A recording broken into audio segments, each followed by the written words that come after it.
Esta cena, até pouco tempo atrás, seria ficção. Mas o que estamos vendo são imagens reais, do presente, e que muito em breve podem entrar para o passado. Uma criança dominando o que hoje é um moderno computador. Os jovens rompem as fronteiras do tempo cada vez mais cedo através da tecnologia. O homem encerrou o século XX com o poder de copiar sua própria fórmula genética, seu DNA, e criou uma rede poderosíssima de comunicação que une o planeta, a internet. Bom, a privacidade acabou. Estamos vivendo como se alguém bisbilhotasse os nossos passos pelo buraco da fechadura. Tudo que você quer, tudo que você precisa, pode estar nessa máquina. E para muita gente, a própria felicidade depende do computador. Computadores que vão deixando para trás o que chamávamos de futuro.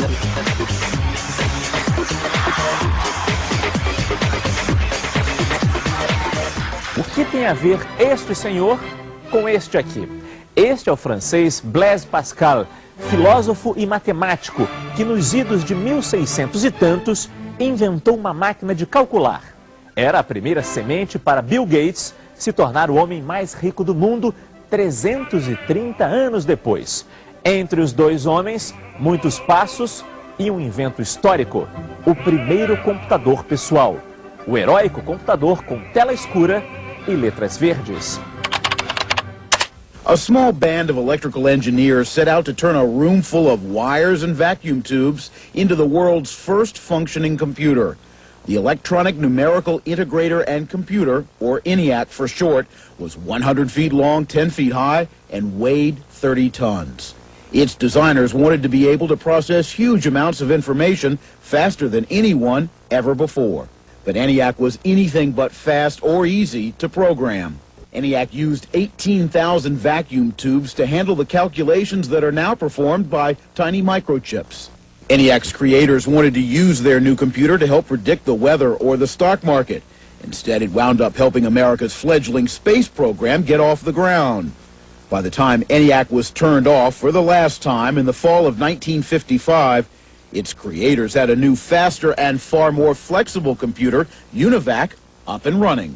O primeiro computador produzido em série, digamos, o Univac. O Univac tinha o tamanho de uma geladeira e ele não era uma máquina para uso pessoal, definitivamente. Era uma, pelo preço, pelo tamanho, pela complexidade das operações, enfim, aquilo era uma coisa para o que a gente chamava de cérebro eletrônico. Ficava em laboratórios, em universidades. ENIAC became the first computer dinosaur. Você percebe quando uma máquina ela evoluiu e ela faz parte do meio de vida do indivíduo, quando ela se torna completamente transparente, quase invisível.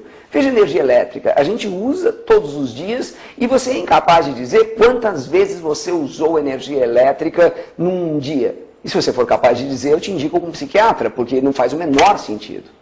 Este é um micro pioneiro. Foi feito na Universidade Federal do Rio de Janeiro nos anos 70. Ele se chama Terminal Inteligente, com teclado, vídeo, disquete, fita cassete e leitora de cartões. Nós convidamos um estudante de informática para mexer nesse micro. Valdir nasceu bem depois da veterana máquina. O botão de ligar deve ser isso aqui, né? O botão, assim, normalmente o botão separado deve ser o que liga. Mas você não tem certeza? Não, não tem. Tá, e aí Tem. ligou o computador. Depois que você ligou o computador, como é que ele funciona? Explica pra gente. Deve ter ligado. Ou não ligou, não sei. Talvez não tenha sido o botão certo, mas ele ligando deve aparecer alguma coisa e deve pedir alguma coisa minha, né? Algum retorno meu. Só que aí agora eu não sei de que lado eu jogo, se é daqui ou dali, né? Você imagina que vai aparecer o que nessa telinha a hora que você ligar esse computador? Não faço ideia. O que vai aparecer, não sei, talvez um pedido de alguma instrução que eu deva dar a ele para ele executar alguma operação. Agora, como que eu vou passar essa informação a ele, eu não sei, se é por aqui ou pelo teclado mesmo.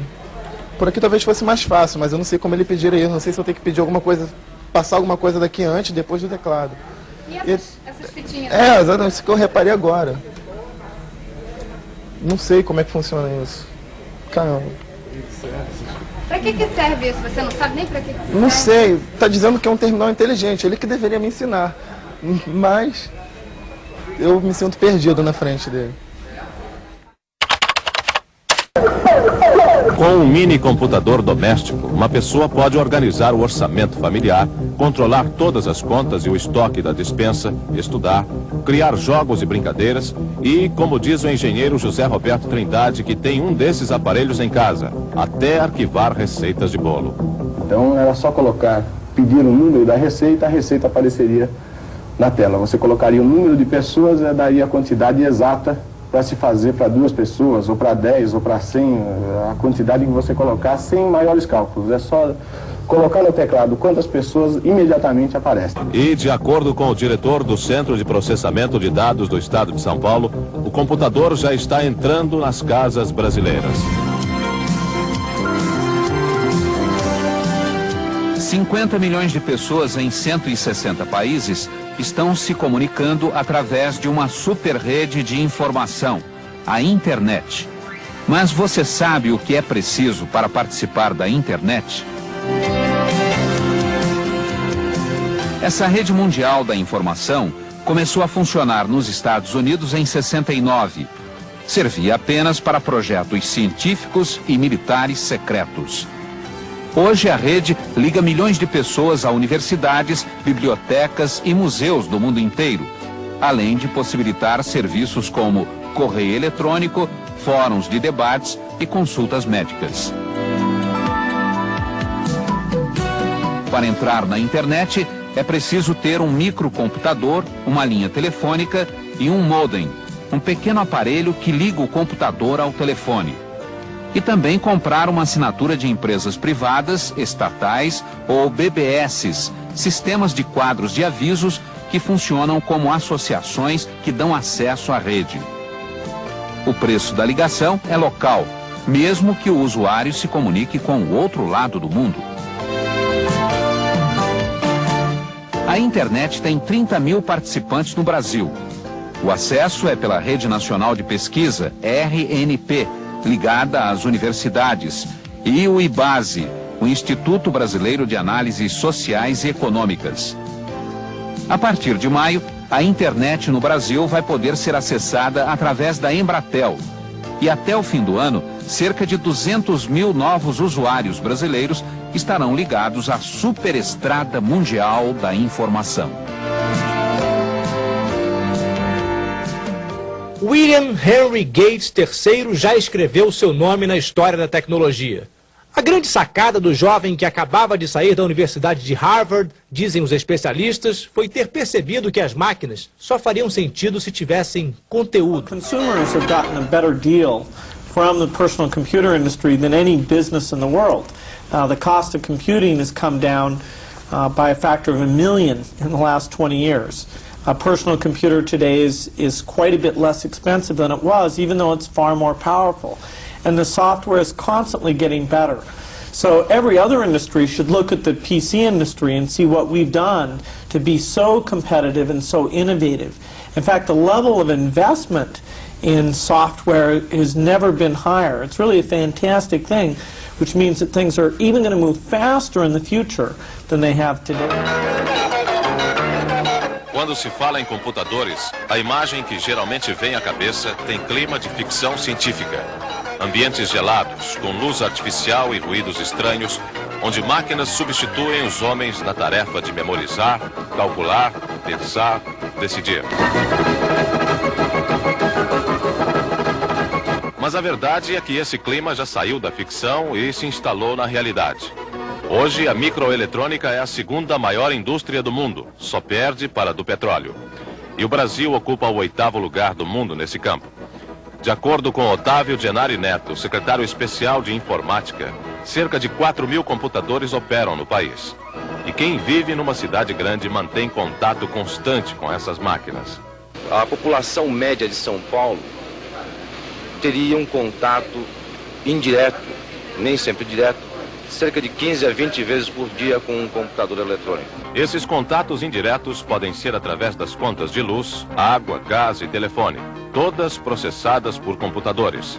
Mesma coisa com as multas de trânsito, os olerites de pagamento, os extratos bancários, os impostos. Até a sorte nos cartões da Loto e da Loteca é controlada por computadores.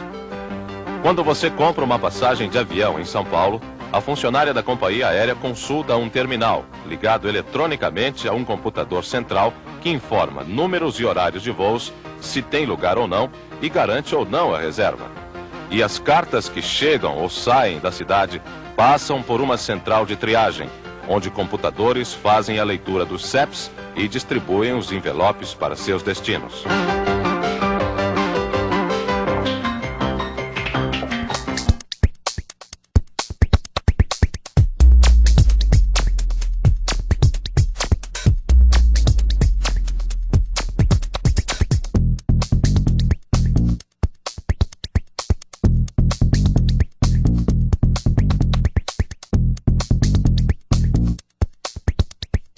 A palavra futuro sumiu do dicionário.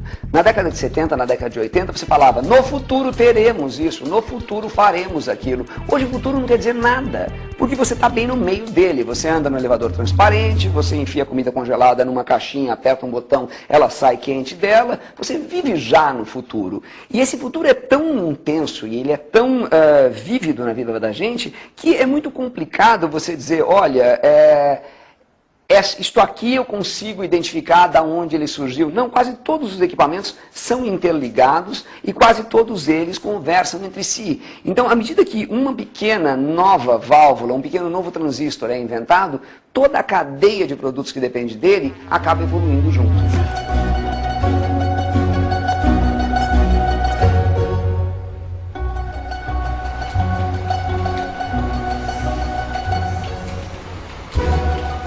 O computador surgiu na minha vida quando a minha máquina de escrever elétrica faleceu. Uma máquina de escrever elétrica na época, a gente está falando aí em 86, 87, custava uma coisa tipo $1000, que na época era um dinheiro bacana. E eu estava meio arrasada, que ia ter que comprar uma máquina de escrever elétrica nova, aquela coisa. E aí um amigo me perguntou por que eu não comprava logo um computador. Eu disse, mas eu vou fazer o que com o computador? Ele disse, bom, você escreve no computador. Você faz tudo que faz com a máquina de escrever e ainda por cima você consegue jogar xadrez com o computador. Aí eu achei ótimo e comprei. Ele, até me lembro do preço, porque o primeiro computador a gente nunca esquece, né? Em vez de eu gastar $1000, que eu já não tinha, eu gastei 2.200 e fiquei endividada assim durante uns 3 anos até pagar aquele primeiro computador. Quando começaram a aparecer os primeiros computadores pessoais, a coisa toda era muito reduzida, porque o que se precisava fazer com o computador, o que se imaginava que um computador pudesse fazer era uma coisa pequena. Era uma planilha de dados, era processamento de texto.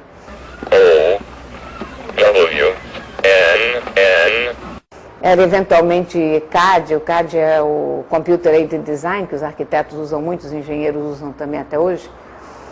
E aí começaram a aparecer as aplicações gráficas e começaram a aparecer os games. E os games puxam muito pelo desenvolvimento da indústria.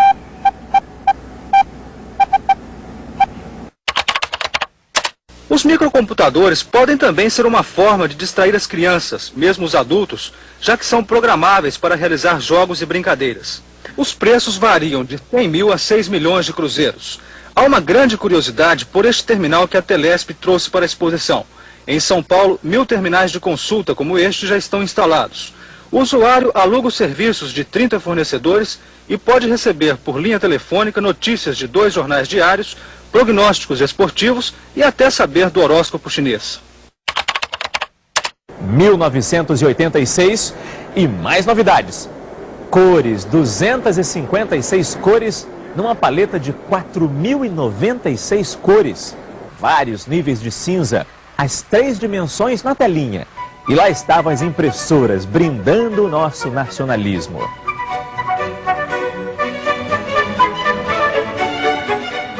Uma das coisas mais características dessa evolução toda do digital é o seu computador ter virado no avesso. Até 2005, 2006, você queria computadores parrudos. Você falava em megahertz, você falava em gigabytes. Eu quero uma máquina cada vez mais forte. Hoje em dia, você parou de falar nisso. A sua máquina virou no avesso. E hoje, não é mais importante você ter um equipamento potente, até porque todos são. É muito mais importante você estar ligado a uma rede potente. Então, se eu te der a opção, você quer uma máquina muito poderosa, que não fala com ninguém, ou você quer uma máquina porcariazinha, mas que fala com uma rede muito rápida, a sua opção é pela segunda. O computador desconectado era uma máquina que agia só como uma extensão do teu cérebro, digamos assim, no sentido de agilizar um pouco o que você estava fazendo, de fazer as tuas contas por você, de permitir a você escrever de uma forma mais simples, porque você podia recortar parágrafos do fim, botar para frente, trocar a ordem das letras. Você podia jogar xadrez, você podia jogar uma série de games, mas você não tinha interatividade. Quando aparece a internet, as máquinas se conectam.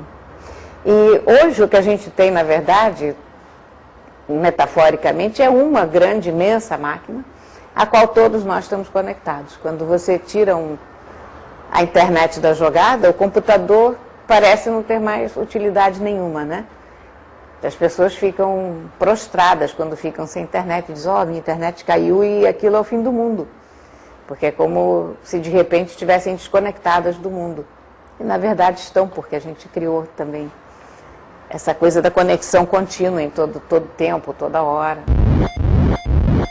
How can you focus on mankind after people dominate this road to information in this extraordinary way? Well, the past revolutions in society have come with tools that magnify our muscle power.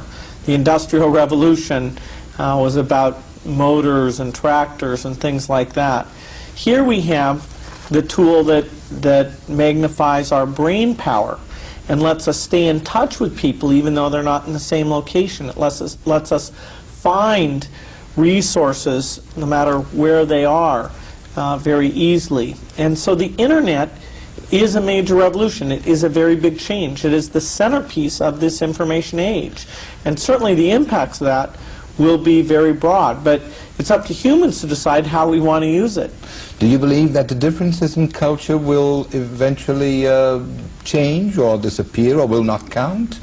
No, I doubt that very much. In fact, when I walk the hallways of Microsoft, I can see that people at Microsoft who come from different countries are using the internet to get out and listen to radio programs from their country. You know, I hear radio programs from India or Israel or Brazil or all the different places. Or you can send electronic mail to your friends and relatives who are back in your home country. So the ability to reach out and pursue your cultural interests is greatly improved by the internet. Just because we all watch TV, we all use the telephone, doesn't mean we have the same interests. And so we'll take this and use it as a tool for cultural interests.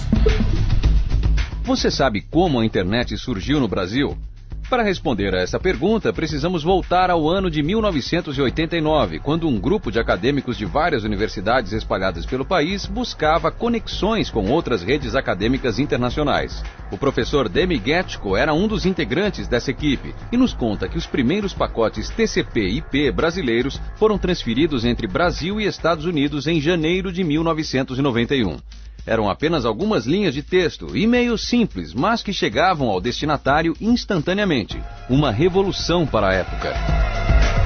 Era incrível, porque na época você conseguia entrar em contato com qualquer pessoa e o correio eletrônico na época tinha um grande valor. Em geral, quando você recebia um correio eletrônico, você se apressava a responder rapidamente, porque não havia o que há hoje, o excesso de lixo, de spam. Então as cartas eram todas consideradas de extrema importância. Então o status da ferramenta correio eletrônico era muito elevado na época. Você consegue imaginar que naquela época o backbone de todo o Brasil, ou seja, a conexão mais rápida existente, era de 4.800 kbps, ou quase 12 vezes mais lento que uma conexão de escada. E por isso mesmo, cada pacote de dados era tratado com extremo cuidado para que não houvesse nenhum desperdício de banda. Porque na época não tinha imagem, então, na verdade, essa história de que uma imagem vale 1000 palavras, é verdade também no tamanho. Uma imagem, em geral, é muito mais do que 1000 palavras. Então, se você manda um monte de carta de correio eletrônico, isso é muito menos do que uma imagem, uma simples imagem digitalizada.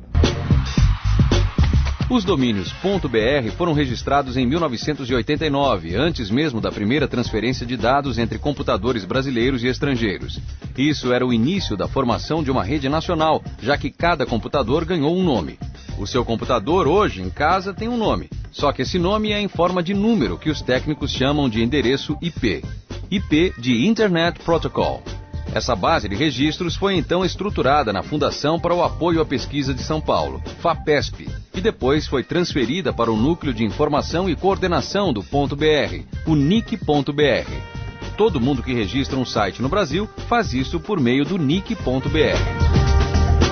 A rede começou muito acadêmica, mas por volta de 93, 94, já havia movimentos de provedores, né, que tentavam transformar as velhas BBS, que eram redes de troca de mensagem sem conexão com o mundo, em algo conectado ao mundo. O que trouxe a grande explosão da rede, em minha opinião, foi a existência da World Wide Web. Quer dizer, quando entrou o www, que foi a forma das pessoas criarem sites, criarem conteúdo, isso causou uma explosão, porque isso também permitiu o comércio na rede. Seria muito difícil comerciar na rede, ou fazer transações de compra e venda, se tivéssemos só correio eletrônico. Tem que mandar uma carta, dizendo, quero comprar tal coisa, pode ser, pode não ser. Ia ser muito delicado e muito complicado fazer isso. Com a World Wide Web, se abriu um novo mundo aí de transações na internet. Mas tudo só começou a mudar mesmo quando os 3 Ws entraram na história. O www de World Wide Web, ou simplesmente Rede Mundial em português, trouxe consigo as primeiras páginas como as entendemos hoje, e para navegar por elas, os primeiros browsers. Em 1993, o Mosaic surgiu como a melhor solução para navegar pelas páginas da rede. Aí, aquela rede pequena, utilizada para fins acadêmicos, caiu nas mãos de todo o público. Era o início do boom da internet. Até 94, 95, os registros eram feitos um a um. Alguém pedia um domínio, era 1 por dia, 2 por dia. E aí o Alberto Gomide, que era o técnico responsável na FAPESP por isso, fazia o registro na base de dados. Em 95 foi criado o comitê gestor, já se prevendo que haveria uma explosão da internet no país. Em 96 já se viu que não dava para continuar registrando 1 por 1, porque começou a aparecer uma grande demanda de áreas não acadêmicas, e aí nós contratamos um software, foi desenvolvido um software dentro da FAPESP, foi contratada uma equipe de pessoas que enriqueceram a equipe original, e foi criado um software que foi sendo aperfeiçoado e roda até hoje, que permitiu automatizar o registro. A automatização do registro é de fins de 97. Desde a primeira onda da web, o registro de domínios .br cresce cerca de 20% ao ano. Uma curva ascendente tão forte que algumas regras precisaram ser definidas para evitar problemas. Na internet vale o conceito de quem chega primeiro e registra o nome que está disponível, ele fica com aquele nome, se não houver nenhum tipo de problema. Então, evidentemente que no começo da rede houve uma corrida para nomes, e o comitê gestor tomou cuidado, vendo que isso podia gerar um monte de problemas. Então, se vocês lembram das providências, por volta de 97, 98, na época nós tínhamos restringido o registro a um domínio por CNPJ, para garantir que não haveria uma corrida a nomes, que depois poderia fraudar legítimos titulares. Isso foi mantido até 99, quando abrimos para 10 registros por CNPJ, e hoje nós abrimos sem limite, porque a gente acha que quem não acordou até agora para a rede, já é um pouco tarde para chamar a atenção dele. Realmente difícil encontrar alguém que ainda não tenha acordado para a internet. A rede está promovendo mudanças em todo o planeta, aproximando pessoas, facilitando a vida de todos nós. E se tudo isso aconteceu em menos de 20 anos, fica até difícil imaginar o que ainda vem por aí. A internet, na verdade, hoje em dia principalmente, ela se tornou uma gigantesca cidade pequena. Você fala, uma rede mundial? Mentira, você conhece, tem algum amigo na África? Não tem. Quantos amigos você tem na Ásia? 2 ou 3? Bom, mas a África mais a Ásia somam 3/4 da população do planeta e você não tem nenhum amigo lá? Então não é uma rede mundial, é uma cidade minúscula que todo mundo tem comportamento de cidade minúscula. Então numa cidade minúscula, se você encher a cara, todo mundo sabe. Se você der um vexame, todo mundo sabe. Se você se destemperou, todo mundo sabe. E todo mundo te conhece muito bem. No mundo do Twitter, no mundo do Facebook, no mundo do Skype, todo mundo te conhece muito bem. Todo mundo sabe todas as besteiras que você fez e todo mundo passa o dia inteiro a fofocar. Então, quando o indivíduo falava há um tempo, não, olha, eu passo 10 horas por dia na internet, ele ainda conseguia convencer os pais que ele estava num ambiente de estudo, ele está num enorme ambiente de fofoca, quando não está num ambiente de videogames. Eu tenho vários brinquedinhos. Esse aqui eu já não considero mais um brinquedo, quer dizer, eu passo tanto tempo colada nessa máquina aqui que ela é uma extensão. Um dos meus brinquedos favoritos nesse momento é esse aqui, que é o iPad. Os meus celulares, que eu amo de paixão, sem os quais eu não saio de casa. A minha câmerazinha compacta. Esse cartão é um cartão Wi-Fi. Então, eu fotografo, ele funciona como qualquer cartão normal. E eu deixo a câmera ligada aqui, por exemplo. E quando eu chego, as fotos já estão todas no computador, porque todos trabalham dentro da mesma rede Wi-Fi. Esses brinquedos todos que eu estou mostrando, aliás, esse aqui é o Samsung Galaxy Tab. Esse daqui é o meu notebook. Ele é um MacBook Air de 11 polegadas, delicioso de usar. E como vocês veem, o tamanho dele é uma coisa deliciosa, né?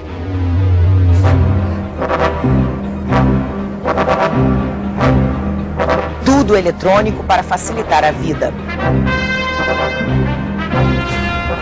Foolproof and incapable of error. Hall 9000, o computador não erra. Ou melhor, programado para ter sentimentos, não é capaz de admitir erros. Good evening, Dave. How you doing, Hal? Everything's running smoothly. And you? Oh, not too bad. Quando os astronautas descobrem que ele cometeu um errinho, Hall decide matá-los. Um dos astronautas morre no infinito, mas o outro se salva. Em defesa própria, desliga a inteligência assassina do computador. Dave, my mind is going. E vai sozinho rumo a seu trágico destino. Por mais que sejam avançados os computadores, eles não têm nem longínquamente, né? A capacidade de um ser humano qualquer. Quer dizer, não só em termos quantitativos, não é só porque o nosso cérebro tem uma quantidade de conexões muitíssimo superior ao computador, né? É porque alguém poderia imaginar, bom, mas então é questão de tempo construir um computador que tenha o mesmo número de conexões do cérebro humano. Mas não, é uma questão de qualidade, é uma questão de conceito, né? Basta dizer que o nosso cérebro não tem software e hardware, ele é uma coisa só, né? Funciona de maneira muito obscura, quer dizer, a ideia de que o computador é um cérebro eletrônico é uma ideia dos anos 50, né? Na verdade não é um cérebro eletrônico, não funciona como cérebro, e nós não sabemos como o cérebro funciona, e não sabemos se um dia saberemos, porque a única ferramenta que nós temos para entender o cérebro é o próprio cérebro. E nós não sabemos se o cérebro pode entender o cérebro, ou seja, pode entender um sistema que está no mesmo nível de complexidade dele mesmo. Como escreveu Charlie Chaplin, se o homem tem o poder de criar máquinas, também tem o poder de inventar a felicidade.